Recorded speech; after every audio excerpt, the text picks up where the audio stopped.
What's up, Summoners? King Blair here. Today, we have a ton of stuff to talk about for the Worth It video for the banner heroes Ravi, Lilias, as well as the new Mystic hero, MO, Sigret.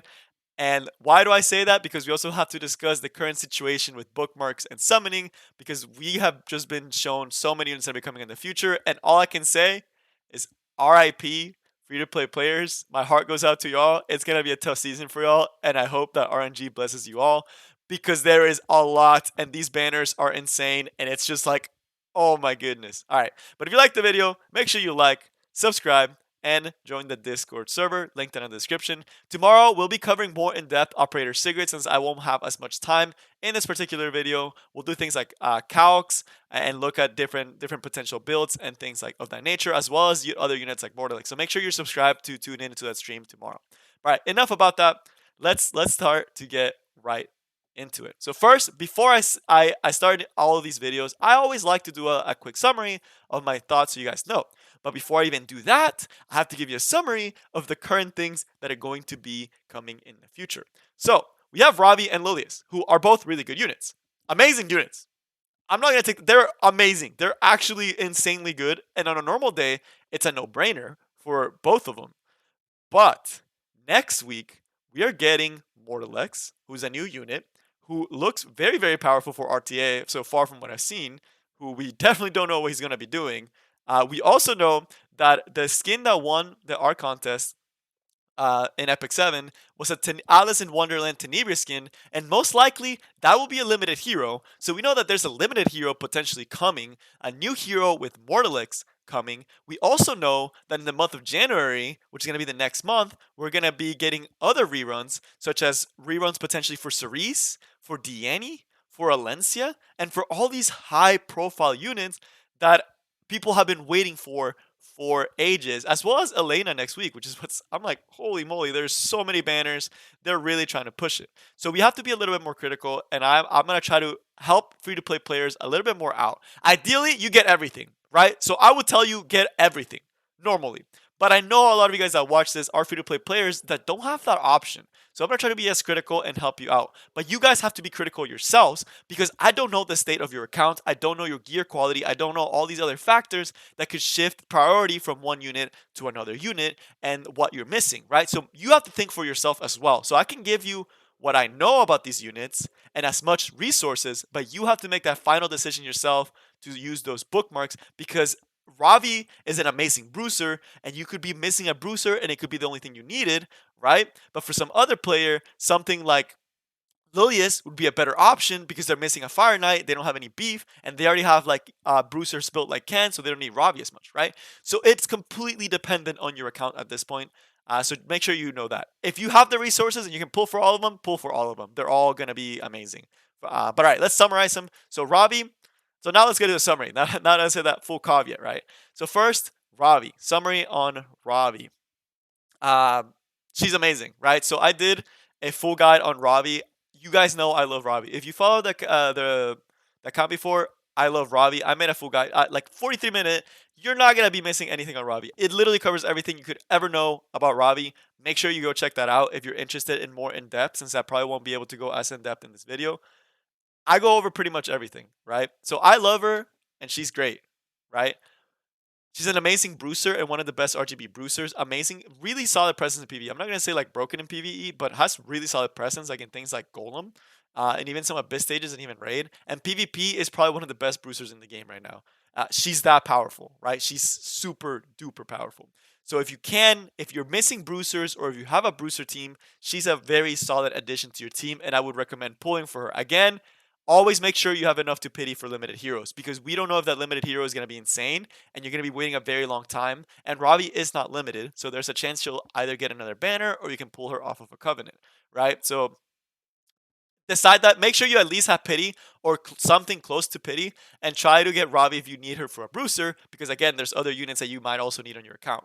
Now, on the other hand, Lilias. This is probably going to be the one that I'm going to tell people to prioritize. And what I've talked with a lot of people in the Discord, she's kind of the one you're going to want to prioritize, right?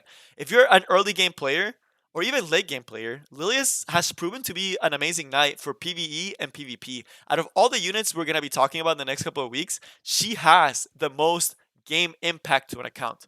You having a Lilias not only helps your PvP be a lot stronger, it helps your PvE immensely. So overall, Lilias going to be probably the unit that you prioritize. Of course, assuming you have enough for the limited hero that we have no idea what it's going to be, or for Cerise that's going to be coming in the future, right?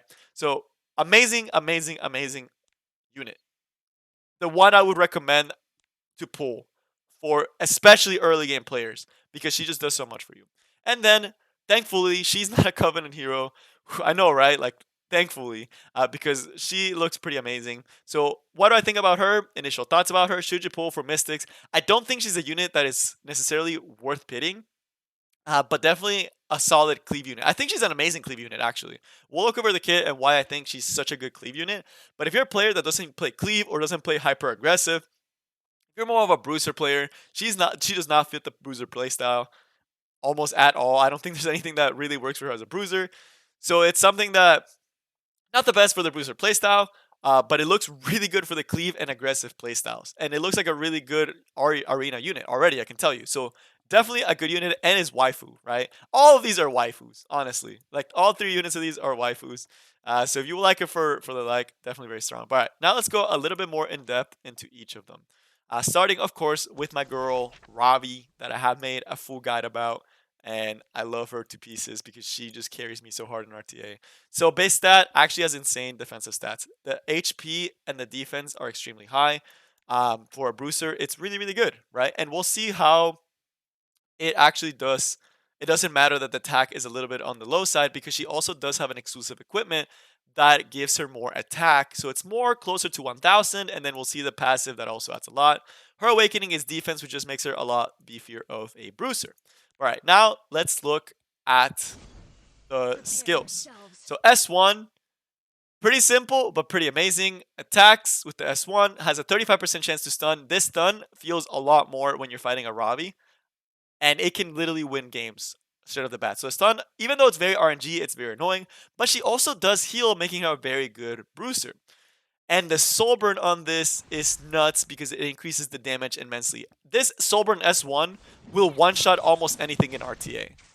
So in RTA, if you stack up the attack, if you stack up her passive that we'll talk about in a second, you soul burn that S1, you are pretty much killing anything on the game. And you're healing back to max, right? So the heal, you're healing back to max easily. So that's the S1, very, very solid. The exclusive equipment allows you to also cleanse when you use the S1, which is really, really strong. Or on the other hand, apply a burn, which is nice more for the PvE build or for a slightly more aggressive Ravi, although it's not recommended. The one that, and you can watch the guide, the one that takes off the debuffs is probably the better one. As far as the passive, you kind of saw when I was swinging the axe. Essentially, every time she's attacked or attacks, gets 15 extra percent attack. That's a lot. 15% attack every time she attacks or gets attacked. And this stacks up to 5 times. You guys can do the math. That's 75% attack increase. So that 1000 base attack Ravi is actually more like 1750. And I'm not sure if this stacks off her base or her actual attack. But regardless, it's a lot. It's a big boost in attack. So very strong, and the effectiveness is also really good because in RTA, the higher you go in Frenzy, the more effectiveness you get. And the stun from the S1, as we'll see in the S3, it can also stun very, very powerful. Also, when she gets hit, she gets 15% combat readiness, so she can lap pretty easily, making her a huge threat because you don't want to focus her because she can counterattack you because she's often on a counter build.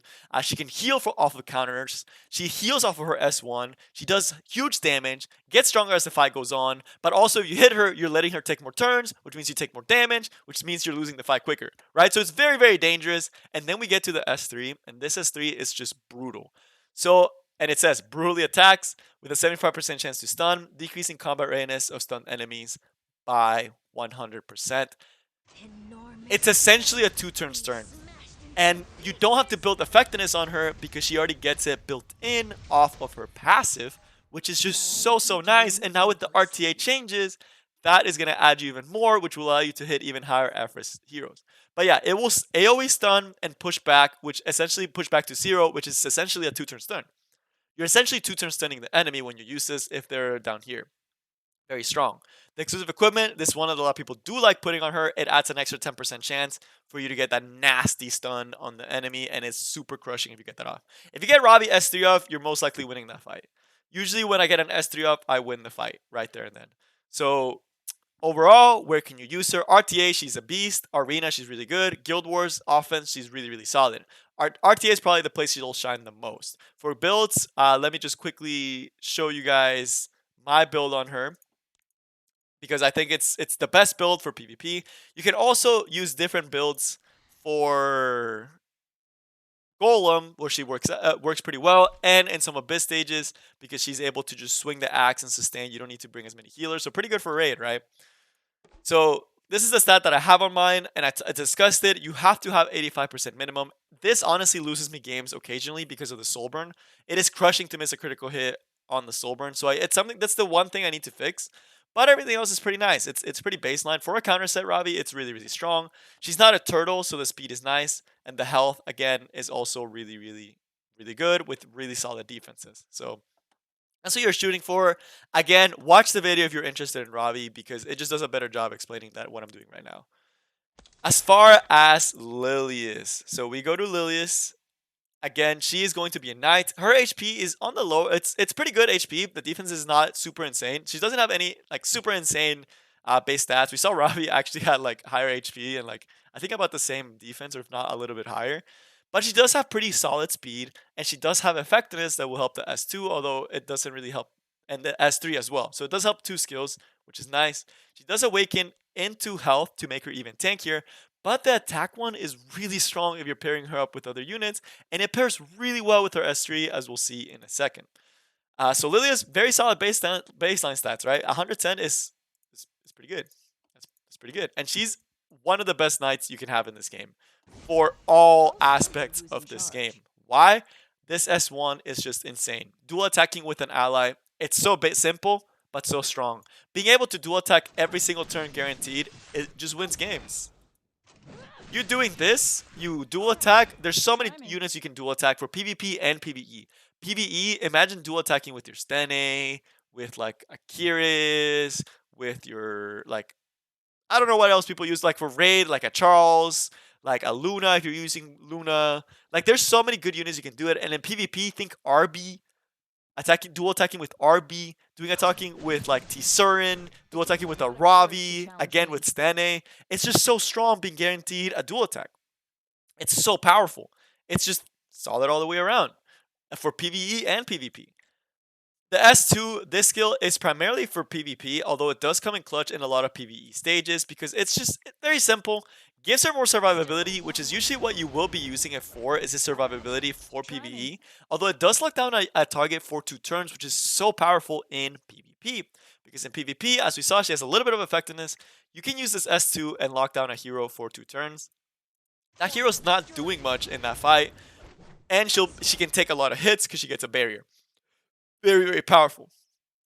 Now the S3 is one of the more unique skills that allows her to actually be a damage knight as well as a pretty tanky unit. Why? First, dispels all debuffs. Amazing. AoE cleanse. That's already amazing. Decreases the enemy's combat readiness by 25%. Again, amazing. That's a nice solid pushback economy. Gives herself 50% combat readiness. Again, amazing because it basically you use this, you push them back, you push yourself up, it'll let you S1 a lot quicker. And then you can just start setting up S1 a lot quicker and start going on lowering the cooldown on this S3 that is 4 turns. So, very, very good. And then on top of all that, the damage that you do is based on the hero with the highest attack. So if y'all remember that imprint in the back that gives extra attack, if you give that to a DPS, you're doing a ton of damage. And a lot of people are actually opting to use Lilias's on a critical hit damage build because you're able to do a ton of damage with a hero that's kind of tanky because you can just build her straight tank with critical hit damage and crit rate. You don't have to give her attack because it's based off the unit that you're using it with. This pairs off so well with units like Ravi that just innately get a bunch of attack, Landy, and then the most funny one, which is Gunther, because Gunther has the highest attack in the game because of his passive. And Lilias's will smack for a lot. And if you pair her up with the Rose, oh, you can make an aggressive tank cleave, which is just so powerful. So just a lot of really good stuff all around. Where can you use her? Literally pretty much everywhere. Except like, of course, Wyvern and some of the hunts, right? She's not the best for hunts, but for all other PvE, she's very, very strong. For PvP, she's amazing in RTA as a F Flurry counter. She is amazing. She's amazing in a tank cleave. She's amazing as a general support. She's amazing if you need a little bit more damage but still want to go a little bit more tank, because you can still do damage with these dual attacks and just abuse heroes like Arbiter Vildred that can have super powerful S1s. So amazing kit all in all. She's the unit I would highly recommend you pick. Also, the S3 is just gorgeous, right? So solid all the freaking way around. As far as builds, I do have a okay damage Lilias, and I'll show you guys a tank Lilias because there are two builds for her. Tank Lilias is more about support and abusing that S1. This Lilias is more about abusing the S3. So as we see, she want to get as much speed as possible, get some tank stats, crit rate as high as possible. Mine's a little low. My Lilias is a little scuffed. It's not one of the good ones. Crit damage is pretty up there and no effectiveness because I don't really mind. And then Diamond Shield, I could have given her something else, but I still want her to be a tank. I'm probably going to be switching her off the build, but it's just an example to get you guys there. It's not that great of a Lilias. It's actually one of the worst ones. This one is a lot easier to actually achieve, which is going to be a tank Lilias. As you see, he gave her a little bit of effectiveness, a little bit of crit rate so she can still do a little bit of damage. Fast speedy, as much as speed as you can get, but extremely tanky and annoying, which will allow her to be in the fight for extremely long and keep S1ing over and over and over again. So hopefully that gives you a better idea on Lilias.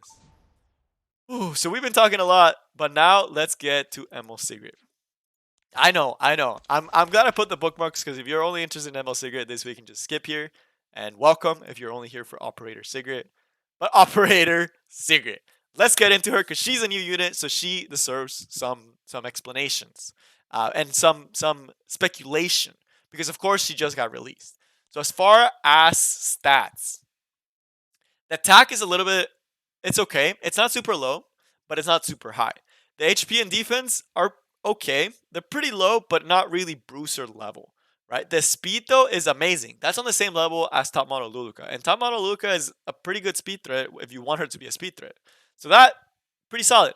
Critical hit rate, amazing start. She has essentially the same stats as top model Luluka, and she does have critical hit damage right here, which is pretty nice. As far as the imprints, she does get more attack on both, but gives a lot of attack on this one, which is also really good because we'll see that she does have two different paths that you can go with her. And for the imprint concentration, extra attack is always really good. So base stat, not bad. Looks like a damage dealer or a support. And I want you guys to keep your minds open to the support build as well, because I think both damage and support have a place and are going to be solid. So first, look-wise, she looks amazing. The scythe looks great. She looks gorgeous. She looks great. I mean, she's waifu. Everyone's going to pull for her just because of that. I could tell you nothing, and you'll probably still pull for her because she looks great, right? But let's actually see what she does. So S1, probably the worst skill in the kit, weirdly enough. It's weird. It's a really good PvE skill. I will say this. It's good for PvE for those, like, for those Daggers to Car missions. It's good, you know, for that Jubilee Court one that's clear with Rangers. I mean, go ahead, and it could win you games, right? That extra heal could win you games. You know, if the heal's really nice, it could be nice. It's weird because she can't be built as a bruiser. She does not have the base stats to be a bruiser. If you try to make her a bruiser, you're gonna have to have godlike gear, and you're not getting that much out of her. It's kind of a weird thing to include on a unit that's supposed to be a fast support or a fast damage dealer. But okay, you know, it's not terrible. It's weird. It's weird. It's probably the weirdest skill in her kit that she has this. Maybe because fights shouldn't be taking us that long that this should make that big of a difference in the fight. If she's in that fight, right? There's a problem. If you're getting to a point where you're needing those heals, there's a problem. So I guess it's like it's nice. Then there's the S2. So this skill is pretty good. It's nice. And it's pretty clean. So at worst, you get a Riolet S3. Granted, she doesn't give herself attack buff. So that's one thing you have to do, remember. Unlike Riolet, she does not give herself attack buff. But at worst, you penetrating defense by 50%, which is solid. But if they have a barrier, though, FCC, ML Crawl, it's 100% defense penetration. The damage by the numbers that Shotgun Shogun did of this skill in my own testing as well, and we'll talk about it tomorrow on stream if you want to see the calculations as well. it will kill almost any unit in this game if you give her an attack buff and you have like a cleave build. It will kill almost any unit in this game if they have a barrier. So it's an insta kill that if you kill, you get an extra turn. So no soul burn required for this part, which gives her the option to be a damage dealing cleave unit. And it's why I said at the beginning she looks like a cleave unit. It's because of this S2. If you give her an attack buff and they have a barrier, that unit is deleted. Even if she doesn't have an attack buff, it'll still kill any squishy in this game. This is just if you want to kill any unit with attack buff, like with an Oxlots, that unit is gone. Right? So very, very good damage potential there. And the fact that she gets an extra turn means she can do the X3. Now, S3, let's just first take a second to look at the animation. That's so clean. That's so clean, dude. It's so clean. I am going to pull for her because I want to get into cleave and to more aggressive comps. But that S3 is so clean looking. Like, I could watch this all day. This video is going to be 30 minutes of me just doing this, honestly. So, again, pretty slick. Pretty slick S3. So, what does it do though, right? So, it attacks all enemies with a 100% chance when you Molagoro it to reduce buff duration by 1 turn. So think Cerise, right? Reduce buff duration. This essentially will strip immunity away. Immunity set. So if they have immunity set, this will strip immunity set away. If you have barrier, the barrier will stay on. Decreases combat readiness by 20% and increases attack of all allies for 2 turns. So this skill, if y'all want to know what it looks like, it's basically Cerise meets Faithless Lidica, meets Celeste, meets Rose. It's like a bunch of different things put together, which makes it actually a really strong skill. And this is why I want you guys to open your minds to support speed Sigret. Because F Lidica is not that much faster than Operator Sigret. I would have to double check, but it's not like... MO Sigret is pretty freaking fast. So she can actually make use of this. This skill gives attack buff. It gives attack buff to all allies.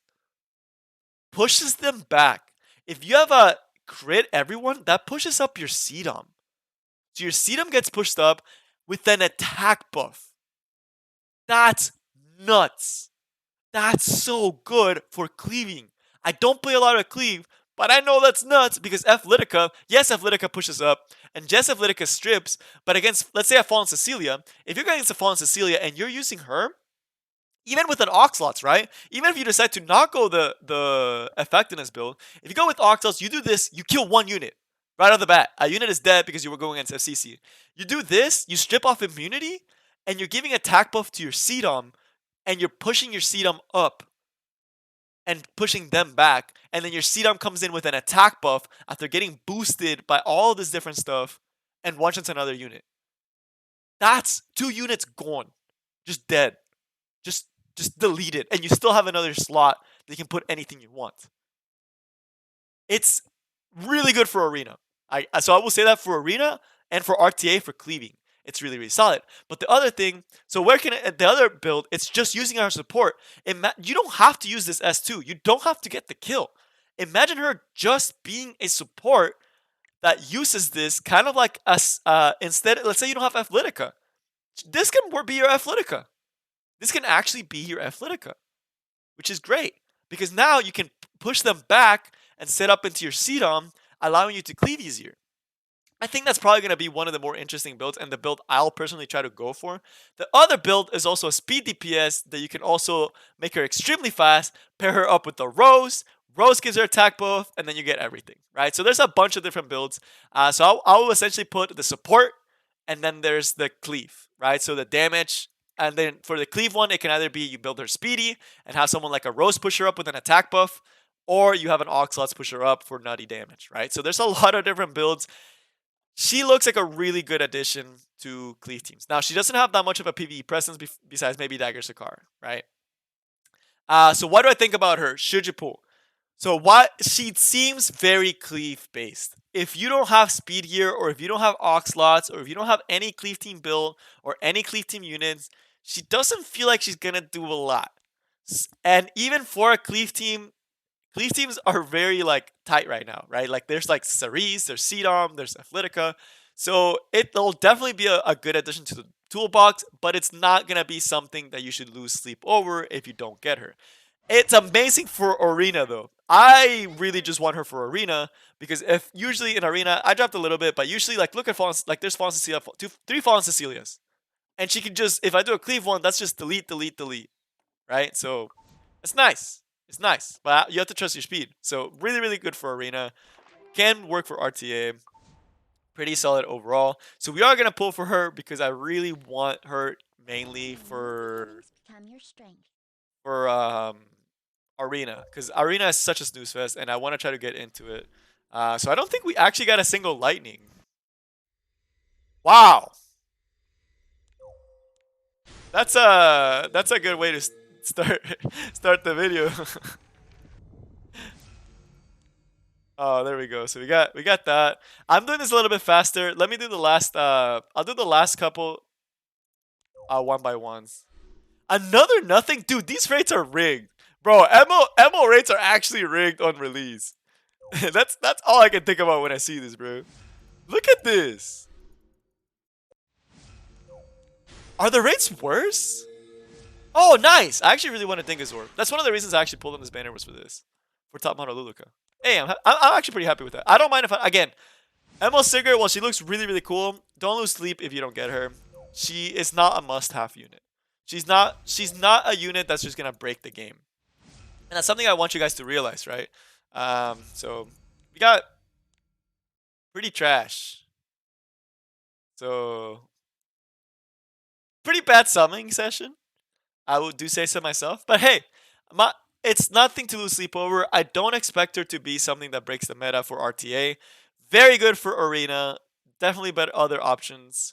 Not better, but just other options. But if you like her, she's waifu. If you're a Cleave player, you probably want to pull for her. But that is all I have for you guys today. Man, that was a long one. I am extremely thirsty, tired. I didn't think it was going to take this long. But I hope you all enjoyed, and I will see y'all next time, and I'll see you all tomorrow for the stream for more in-depth stuff. That's all I got.